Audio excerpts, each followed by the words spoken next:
My name is Philippa, and I've been living in Swansea for more than 30 years, although I'm from London originally. And I just want to tell you about my story of how I came to believe.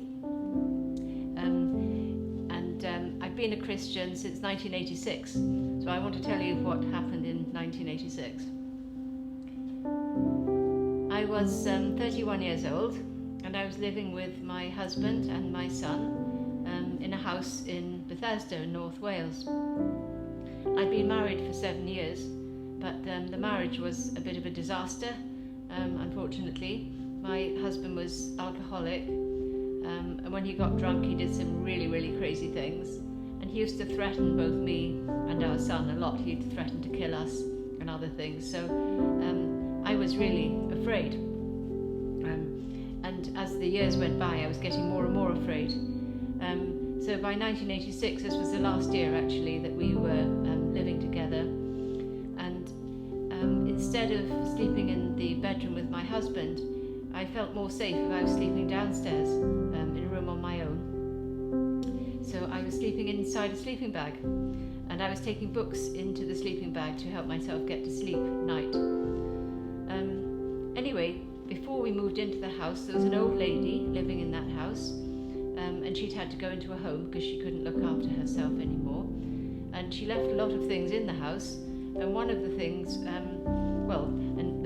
she left a number of books there, and one of the books had the title Good News for Modern Man. It was just a small paperback book like this with a green cover, and I really didn't know what it was. It was actually the part of the Bible. It was the New Testament, but it didn't say Bible on it anywhere, so I really didn't know what it was.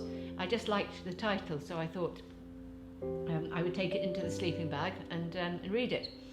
So I started to read this book, and I thought it was a very strange book. It didn't seem like a normal kind of book, but and I couldn't understand quite a lot of it as well. It seemed quite strange, but every so often I came to a little part which did seem to mean something to me. So what I decided to do was to underline the bits that did seem to speak to me, and so I started to do that, and I was just reading a few pages every night, and after, I don't know, it must have taken me weeks or months to get to the end of it. When I got to the end of it, I went right back to the beginning, and I just read the underlined bits this time.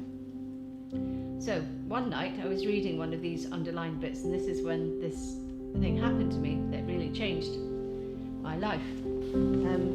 First of all, it went very bright in the sleeping bag, because I only had a very dim little torch to read by, and it went very bright inside the sleeping bag. And then the words that I was reading, they seemed to jump off the page at me like this. I thought, what is happening?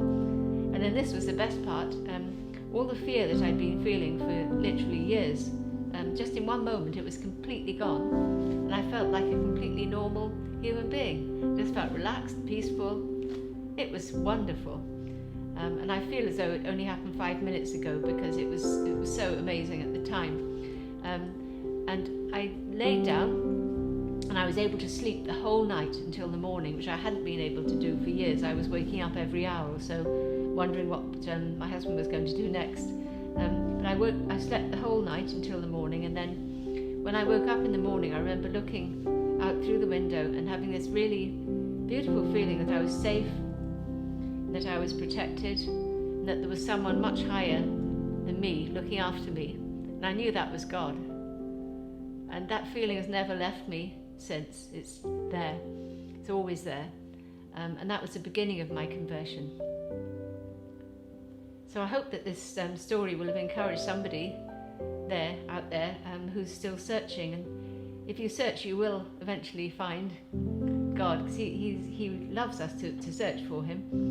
And I also want to say that I believe that feeling that I had of being safe and protected was for everyone. That message is for everyone, because I believe that God is looking after every one of us.